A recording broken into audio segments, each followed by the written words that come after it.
Hi, I'm Steve, VK3KTT. Today we're going to discuss in this video my raw impressions of the 3 Yankee 0 Juliet dxpedition, explaining a lot of the things, what I felt about the dxpedition and how the guys performed. Some of it's raw, it's about 2 minutes, probably 15 minutes, half an hour before the dxpedition actually finished.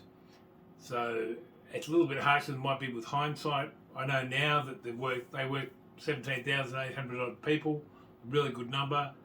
To me, the expedition was a success considering the circumstances. They operated for a much less time, only operated for 7 days, and in really harsh conditions, and they had all their challenges of getting to and from the island and coming and leaving the island and everything like that. So take the video for what it is. This is not meant as a criticism to them because I think they really performed well, and I think they've really put it on the map. It's the expedition, and really made it something that when you're looking into the face of failure, that you can bring success from that. There's a lot of negativity, a lot of bad comments on the clusters. I'm not going to comment on them today because I don't think they deserve commentary. They were the thing that happened in the heat of the moment and people lost their minds and whatever. What we're going to focus on today is the positives, why there were problems, and maybe giving some explanations as to the history and the backstory of Bouvet as an expedition location.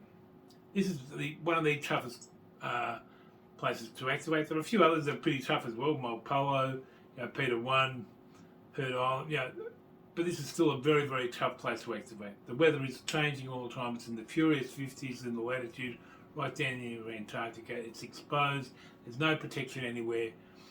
So it's always going to be tough. These guys did a sterling job in the conditions with the equipment that they had in getting a team of operators onto an island with 2 radios with 100 watts with basic wiring antennas. They still worked 17,800 people in 7 days. Do the maths, people. More than 2,000 QSOs a day, or approximately 2,000 QSOs a day. Amazing.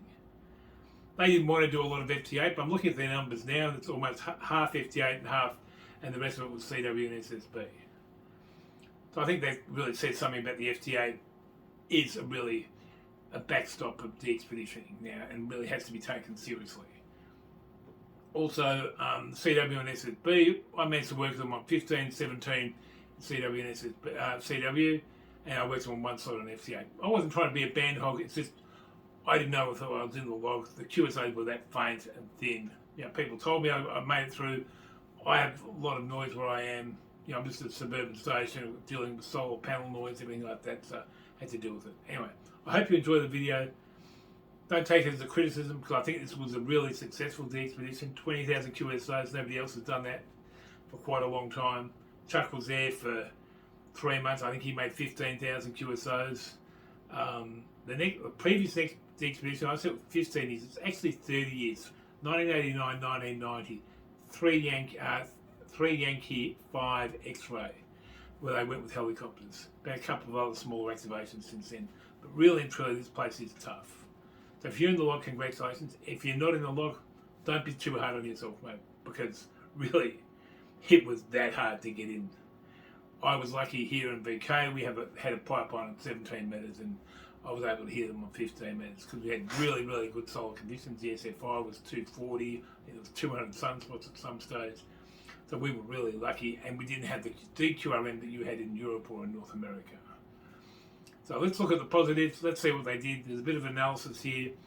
All credit for the photos goes to the DX World and the BOV 3 Yankee 0 Juliet team. I hope you're not going to crucify me for using some of your photos just to explain to people the situation that we were working in. I didn't use all of them, just used a couple of photos to give it as an example. But I think, it'll tell a story and maybe clear it up as to why you couldn't get them in the log and why it was such a hard expedition, one that'll be spoken about for a long, long time. I hope they do a video of it because I'm looking forward to it. They said they had a film crew there, so lots to learn. Anyway, enough of my rambling. I'll talk to you soon. You'll hear me in this video. Thanks for listening. So what we had to do is, so they had a really big logistical problem. 2 expeditions in 2018 and 2019 had gone there beforehand to try and activate it.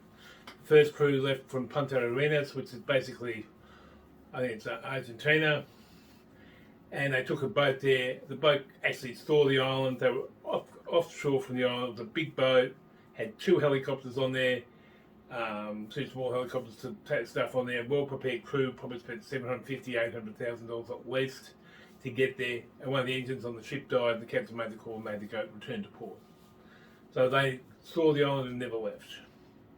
The next expedition was, I can't remember what the previous one was, and then it was VK 3 Yankee 0 India, I think it was, and I'm pretty sure that was the Rebel DX group, which is run by Dom. 309 Delta X-ray. Dom chartered a ship out of South Africa, I think it was. They got there, the seas were so massive. Dom's he's been in the military or the Navy and understands these things. He's travelled all around the world, been to Bouvet before, and the seas were so bad they actually had to turn around and go back.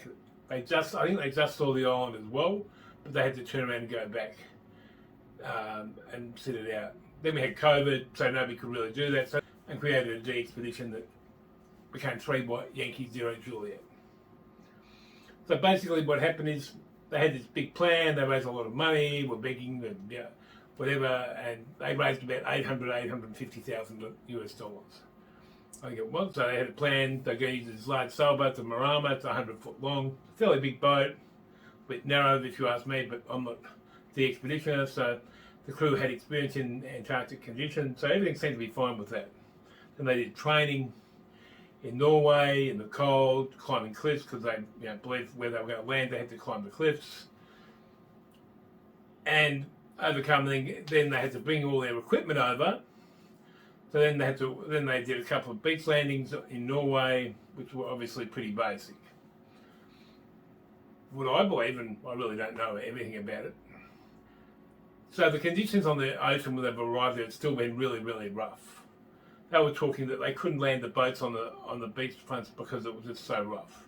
So basically they had to float 500 metres in their immersion suits to get to the island. And somehow they got a small generator, a couple of radios, and a couple of basic antennas and some poles to stick them in the air. 1 tent. No, they didn't even have chairs. So basically, they were sitting in a tent that's 8 people for I think it was 5 or 6 days, maybe longer. I can't remember now. And basically, they were in there. They were working on the radio. The only thing they had to put the radios on, like as in a table, was a bucket. And somebody was probably doing the logging, and they didn't get everything on happening. And then more big weather came, and they had no chance to resupply. They had big dreams of 200,000 QSOs. They're going to have big towers. They're going to be QRV on 160, on 80, on 70, on 40 metres, 7 megahertz, and all the way up through the bands to 10 metres. And they were going to be, have 8 stations on the air all the time. They were going to have 4 stations running FT8, and all the rest were going to be CW and SSB. Big goals, wonderful ambitions if you're going to the South Pacific, but here we all know, as we've all. So they're there and they're grinding away. And I'm going to question a few of the things that's happened in their operation from a DX's point of view, and not from their point of view because I can't see them. I know they were in harsh conditions. I know these guys. I've worked with these guys, a lot of these operators from some of the rarest countries in the world. Lima Alpha 7 GIA, Ken, he's the leader of the expedition. I've operated from him with 100 watts. I've worked him in Equatorial Guinea. I've worked him in Chad. I've worked him in Somalia with 100 watts with 3-element beam. That's it, with 4-element tri-band, No big station. He's always heard me, there's never been a problem being heard. If you know how to operate and break through a pile-up and do the skills, some of the skills that I try and teach on here. Anyway, and then the other one was, one of the other ones that I knew quite well was Caesar, Victor Echo 3, Lima Yankee Charlie. He's a mad diode operator. He goes up to the middle, to Alaska, puts a wire dipole up with 100 watts and sits there and pounds away for a couple of days, and I always get a QSO with him, generally 30 metres or something else, but always get a QSO with Caesar. Just about everywhere he's been. Even with the worst conditions at the bottom of the cycle, always found a way, and he always heard me and I always heard him. So it's good. So I had a lot of faith going into this. Then you got Adrian, Kilo Oscar 8, Charlie Sugar Alpha, another top line operator. Been to Cocos Island, TI9, been to Cocos Killing, been to so many other activations. iota activations. He's Mr. Activations at the moment. His experience is fantastic. His friends were good friends of mine. He always hears me. Never had a problem there. Never been an issue. And a lot of the others have heard me and worked with me before because I've worked 300 plus countries, so they know what I'm like. So the problem's been is they found a sweet spot. I live in Australia. We never get the bulk of the QSOs. Never going to happen. So they were trying to get to where their big dollar donation came from, which was Europe, Japan, and America. Fair enough. But the one surprising thing to me was they never used 20 metres. I understand the initial couple of days you want to keep the pile-ups down, so you use 17 metres and maybe 15 metres and maybe 12 metres just to keep the pile-ups away, and 30 metres, the non-WARC bands, because not everyone has a beam antenna for the WARC bands, and that stops something. But I'm still surprised to this day that they never used 20 metres in the latter part of the days when they knew their time was running out and it was going to be stuck. Because this is a band where everyone has bigger antennas with more elements at a higher position, and you're going to have more chance of working more people, putting more new ones in the log. I know many DXs who are really deserving, as in, what they call them deserving, but who have been around for a long time, great credentials, activated lots of stuff, and they haven't got them in the log because, for some reason or another, they don't have a 17 metre or a 30 metre antenna. And, let's face it, the signals here were really, really weak. In Australia, we had a pipeline. We were so lucky. Between 8 p.m. and 8:30, we had a pipeline. If you remember, my Facebook group was only open to VKs and people from Oceania, so I'm not going to tell you what it is. The other people, but those in Australia know. We were making sure that as many people got through. And I look at the CW and SSB tallies. The one log that was being uploaded, 140 QSOs were made. And all the big guns worked the same bands as me. It was 17 and 15 metres CW. That was it. That's all you could do. And trust me, mine was a really, really thin. I wasn't even sure. And a friend of mine rang me up and said, "Yeah, you're in the log, definitely. I heard you." And he was in the bush and got zero noise. So, And I've got him on one contact, I think on 17 metres FT8. I'm not, now I've seen my CW contacts, I wasn't really chasing anymore. So I had it confirmed. So this is where the problem lies. So they didn't adapt and change. Now we come back to the next question. Why weren't they able to activate the island fully like they had said they'd done? Well, there's been a lot of tip throwing from people on the sidelines of people complaining. Well, I personally think, and it's not me talking about saying how bad thing of them, I think they've rocked up to the ship and the ship's only got a Zodiac with a rubber bottom. But really and truly, you can't put a 200 kilo, very sharp, very heavy generator in, if that's what they had. Or say a 100 kilo generator in a Zodiac with a flat bottom, with a rubber bottom. And that's what I saw from the one that was there. And one of them I know got damaged early on. So anyway. Whereas it was me, they thinking, and they probably thought, well, they're probably going to have an aluminium bottom boat, Zodiac, which will help get to, because they know we want to land on the beach and all this kind of stuff. And in actual fact, that's never been true. And that was why I don't think they could. Plus, apart from the weather and the rising seas and everything like that, if you look at the video on their Facebook page, you can see it's pretty dangerous getting in and out. And then maybe they didn't quite have the ability to get it up the hill to where their operating location was.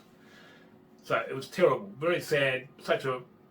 I'm just glad they made it, and they're not off the island yet. So I'm doing this, and it's probably a couple of hours before they go QRT, or they might be packing up now. I'm not going to say anything else because I wasn't there. I wouldn't go there, to be perfectly honest. There's no way, no one would go to that island. So hats off to you guys for being brave enough to go there, to raising the money and doing everything. I'm so happy I got you. In actual fact, I don't donate before because that's just how I am. I don't work full time, so I've got limited income. But you will get a donation from me for putting me in the log for the rarest of the rare. Thank you. But as for you guys, someone's going to go there, I reckon, soon enough. And you'll be very surprised. Someone's going to end up going to Bouvet, I think, in the next 5 years, because now they know what they really need. And they can look at this operation closely and they can really define what they need to make it successful. So I think there's still an opportunity for that to happen. Dom has said he's going to go to Peter 1 and he could possibly go to Bouvet on the way through. We're not sure on that. We'll see what happens. That's probably 12, 18 months away if he does do it. Anyway, it's good. Just my thoughts. If you're not in the log, I wouldn't be too hard on yourself. The secret was you had to have a good radio, you had to know when the band was open, and you had to have a good social network. When I talk about social network, I mean you've got to have friends who are DXs, whether they're in your club, whether they're, you talk to on the internet or whatever. How I found out about most of the places where they were being heard was through friends of mine calling me, or when I heard them, I was telling other people. These are important skills that you must learn when you're becoming a DXer. You've got to have a social network. You've got to be plugged in to people who you know are working the big stations, and you've got to give and you've got to take. So the big problem is too many people don't give information when they should, and too many people take, and that's one way not to win friends. So if you're going to expect to receive spots and all the right information from someone, you're going to give him something too, and some of the rare stuff. Me, I don't care. I just tell everyone. Even when I'm still calling him, I'll still be sending text messages out to my friends. Here, quick, they're on this frequency, get in there and call them. Why? Because in Australia where we are, we have a limited opening. Half the time we're calling into the back of their antennas. And if we get them to turn their antennas, you want as many people as there, so you've got more chances to ring more people to bring them in so they can work 10 or 15 or 20 people at the one go. That's how it is. Anyway, my brief take on 3 Yankee 0 Juliet, what I thought went right, what went wrong. But they're still active. I think they've got a couple of minutes to go before they QRT, but no generate. Okay, they're saying QRT. They're finished on the cluster I'm looking at on the, behind you. So yeah, so that's it. But in the meantime, there's another guy, and I can't remember what his name is, Siri, and he is in on Crozet Island. Now that's a challenge as well. He's workable, always got a dipole, a doublet, but he puts out a good signal. A lot of people have got in the log with him. Have a look for him. He's on FT8, he's on CW, and he might even do some SSB. There for another couple of months. Fox Tango 8, Whiskey. Make sure you try and get him in the log, and he is very doable. Got a couple of 250 watts, so a bit more power, so it's a little bit louder. You can hear him. He tends to work on the higher bands. He can't operate below 20 metres, so no 30 metres or below, so you just got to allow for that. And he works 20 up to 10 metres, I think. I haven't seen him on 10 yet. Anyway, so that's Fox Tango 8, Whiskey, and you can also keep an eye out for my friend Sands, who's on Willis Island, VK9 Whiskey X-Ray. He's a bit shy, doesn't get on all the time, but keep an eye peeled. And quite often he'll come up on stand, Kilo Echo 5, Echo's net. So it might be a good chance to catch him in SSB, or keep an eye on the higher bands for FTA. Right, 73, sorry it's been so long since I posted a big video, and most of them haven't been boring. I hope this one's useful for you guys, and yeah, if you like the content, please like, share, subscribe, and let other people know about our channel. It helps for people, it helps the algorithm and everything like that. And if you find it useful, please let me know. Thank you. 73 from Steve, VK3 Counselling.